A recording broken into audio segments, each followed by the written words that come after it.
Yo, face. Show your face, please. With sugar on top.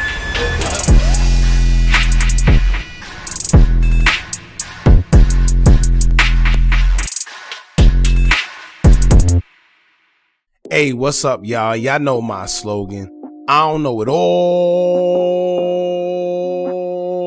but I know what I've been through. Now, before we get into this video, please make sure you head on down to Instagram and follow us on our official Instagram page at Hookah Anonymous _. We're able to be a little more explicit, a little more uncensored, and share content freely without running the risk of having our channel terminated. So, once again, make sure you head on down to Instagram and follow us on our official Instagram page at Hookah Anonymous _. We're almost at 100,000 subscribers. So if you like this video, make sure you subscribe and hit that bell so you're notified every time we drop new content. Now let's get into what you guys came here to see. Now, shout out to all the OG members. And the reason I say that is because if you're an OG member of this channel and been rocking with us from the beginning, you remember the 4 lessons we could learn from series we were doing, where we did guys such as FBG Duck, 051 Melly, Mubu Crump, Mimo 600, our little brother Lil Steve, FBG Wooski, Ball Smooth, J.H. Ruger, KI, and the list goes on. Recently, y'all been asking us to do one, so I figured, why not? So for y'all that don't know what the 4 lessons are, in a nutshell, we take some of y'all favorite drill artists, entertainers, celebs, whoever, tell you about parts of their life where they may have went wrong at, and give you 4 lessons from those scenarios that we could learn from so we don't end up making those same mistakes. So today, I decided to review 4 lessons we could learn from TAY Savage. He signed a distribution deal with Empire, and he's been doing this thing after doing a long stretch in prison.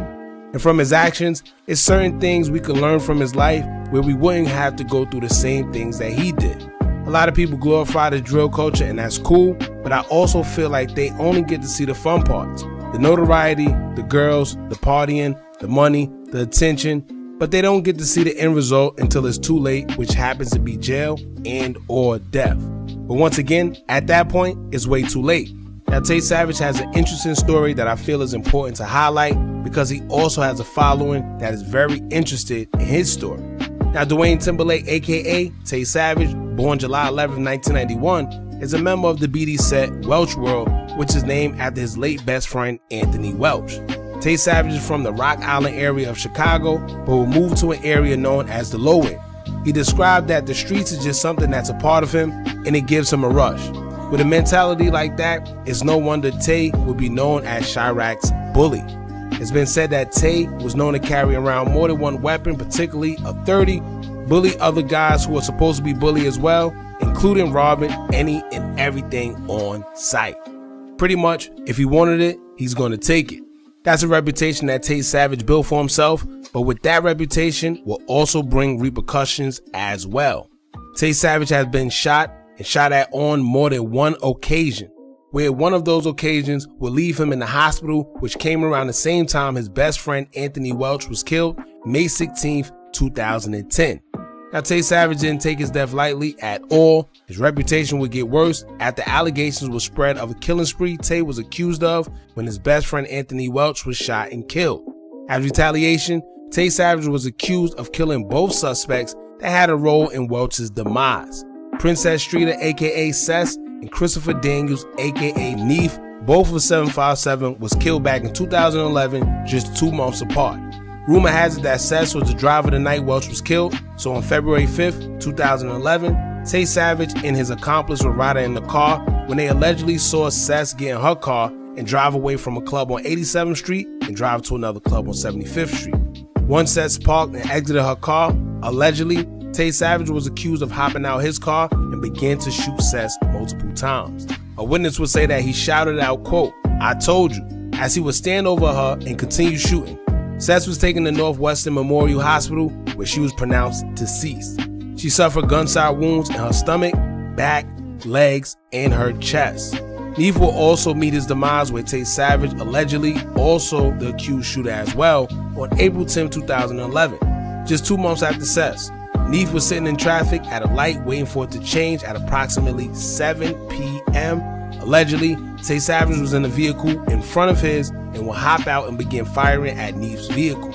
Neef tried to flee, but by putting his car in reverse, unfortunately crashing into another vehicle, left him trapped. He was struck multiple times and taken to Northwestern Memorial Hospital, where he was also pronounced deceased.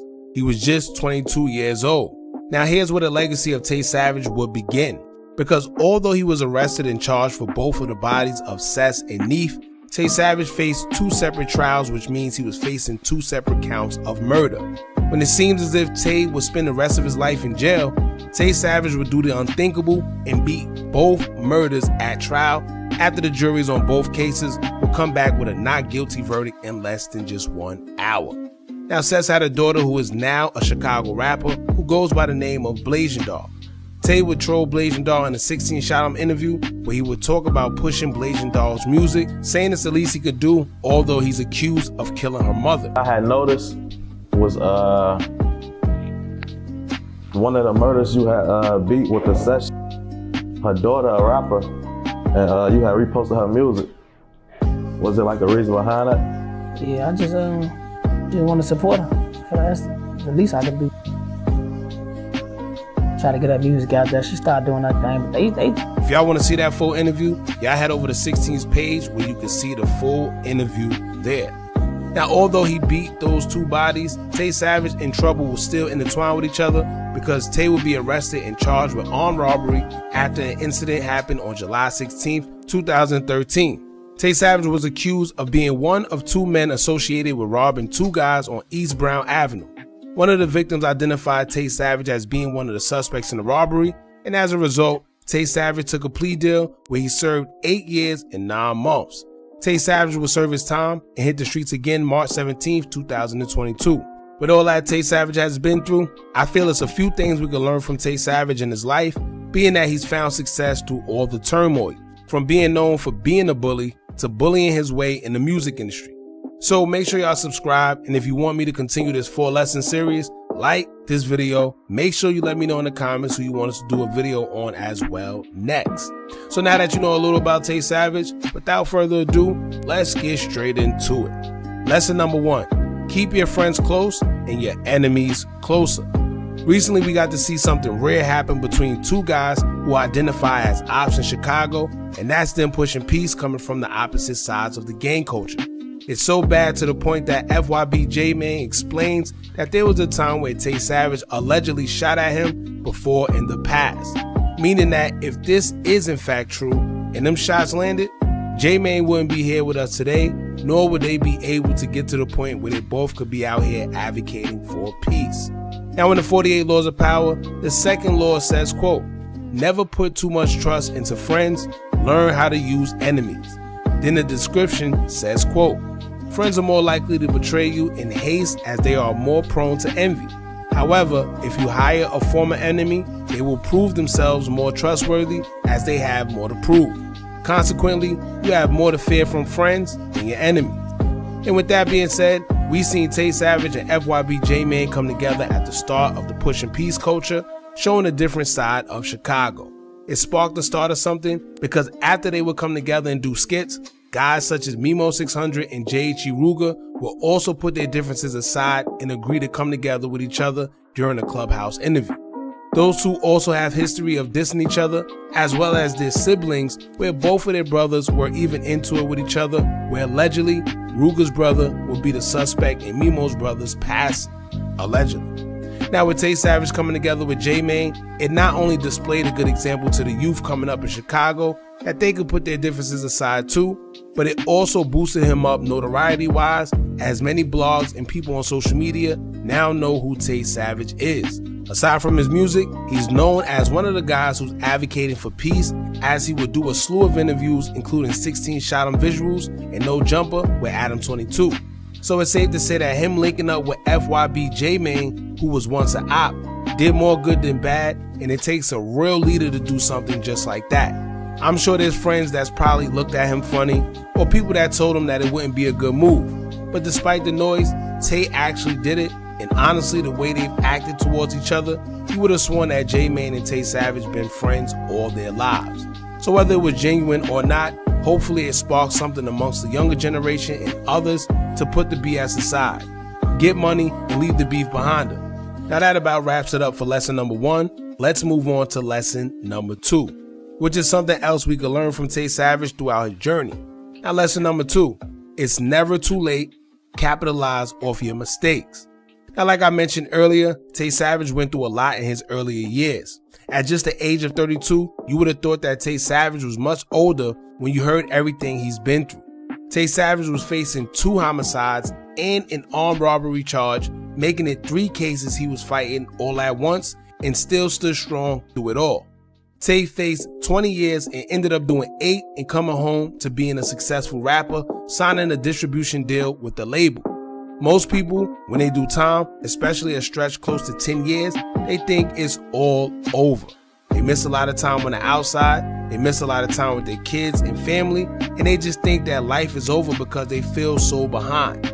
Some resort back to the streets and end up right back in prison, where recidivism is at an all-time high because guys can't function in society. However, Tay wasn't a statistic.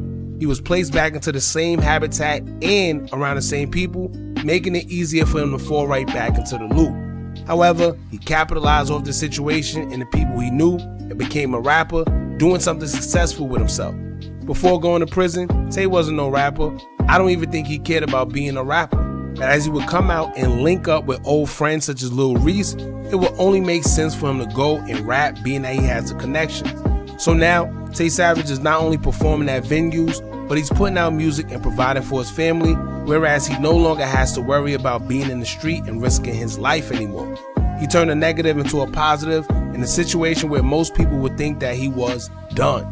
I'm sure people counted him out as well, but this just goes to show that no matter what adversity you're facing, you could turn it into something positive.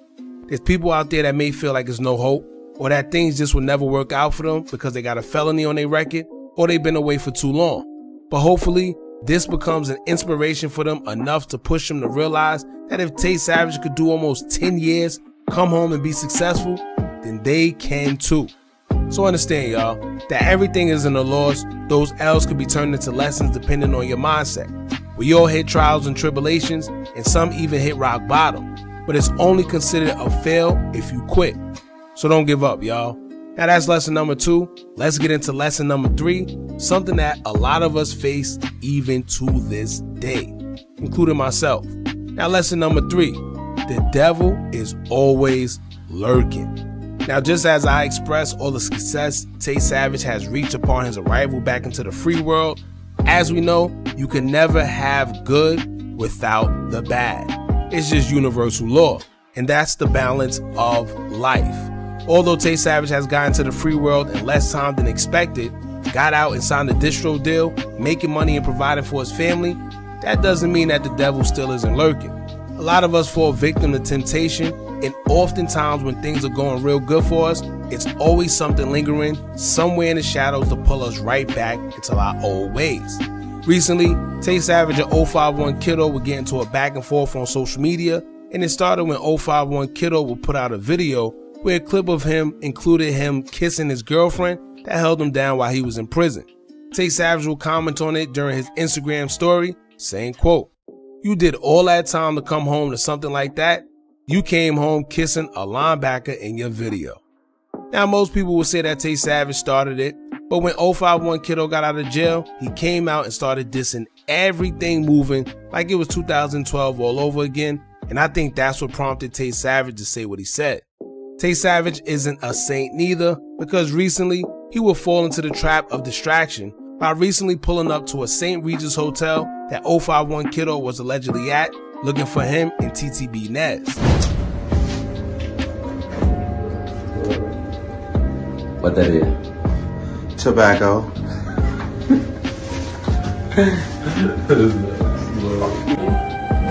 Kiddo? Kiddo? No Kiddo? No. Do you have the room number? No Nez? What's the name of this hotel? This is the St. Regis? St. Regis? No Nez, no Kiddo. Young Money? Last name? What is the last name? Money. No, I'm just... Alright, we're gonna wait till we're just gonna wait in the lobby. They should be coming down. Although it seems like he was just trolling, it seemed like Tay Savage is falling into the trap and letting it distract him from what's really important. Personally, if he focused and put all his time and energy into the right things, he wouldn't have no time to be worried about 051 Kiddo. If I was him, I wouldn't even respond because it's a bigger mission at hand. It's not 2011 or 2012 no more, where we could just get online and diss each other and make posts about dead homies. These days, the police are watching any and everybody that does a video or just leaves a trail behind, whether they going somewhere and going live. The police sees everything.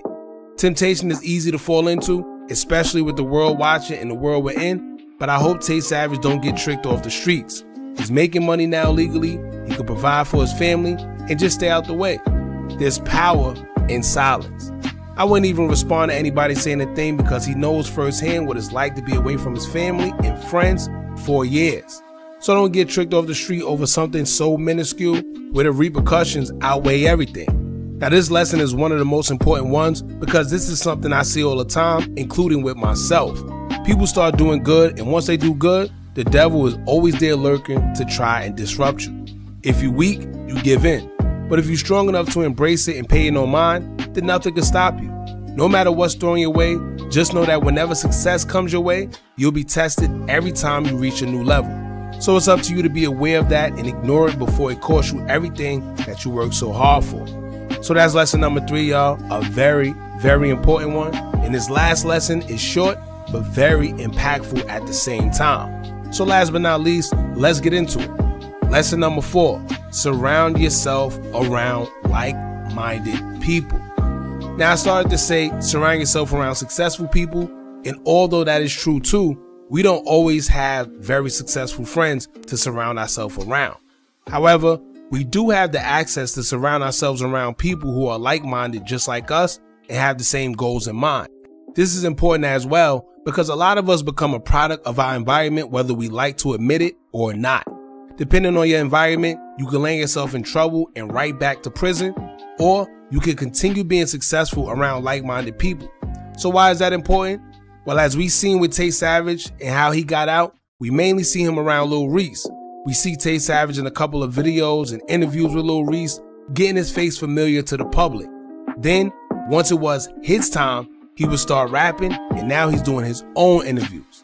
Thanks to help from Lil Reese, Tay Savage was able to build connections with people through Reese and gain his own support system, but it started by him surrounding himself around the right individuals. Tay could have easily just been in the hood, soaking off his old reputation and past, and trying to be someone's big homie, or just trapped in that hood mentality. But instead, he's become a rapper, signed a deal with a well-known label, and now performing in different cities, all after serving almost 10 years in prison. So once again, your surroundings are important because it's easy for you to be around the wrong crowd and get caught up in doing the wrong thing. Next thing you know, he's back in jail. So you ever heard of that quote, right? Show me who your friends are and I'll tell you who you are. Or who you choose to hang with says a lot about you. Or birds of a feather flock together. Or if you hang around 4 broke people, you're going to be the 5th one. All of these are quotes describing that your choice of friends says a lot about who you are and your character. Family you're given, but your friends are who you choose. Them same people could either make you or break you. So there you have it, y'all. The 4 lessons we can learn from Tay Savage. Now let's review the 4 lessons, starting with lesson number 1. Keep your friends close and your enemies closer. Lesson number 2, it's never too late. Capitalize off your mistakes. Lesson number 3, the devil is always working. And lesson number 4, surround yourself around like-minded people. Now I hope y'all learned something from this. Make sure y'all like this video and comment who y'all would like to see us do a video on next. This is an old series that we brought back from when we first started on YouTube. If you want to check out some of our old ones, I'll leave a few videos pinned in the comment section for y'all to get familiar with it. It's probably already some of y'all favorite drill guys we already covered in there too. So make sure y'all check it out, man. As of right now, make sure you like, comment, share, and subscribe. Hit that bell so you're notified every time we drop new content. And remember, as long as you keep on watching, I'ma keep on dropping. And I'm out.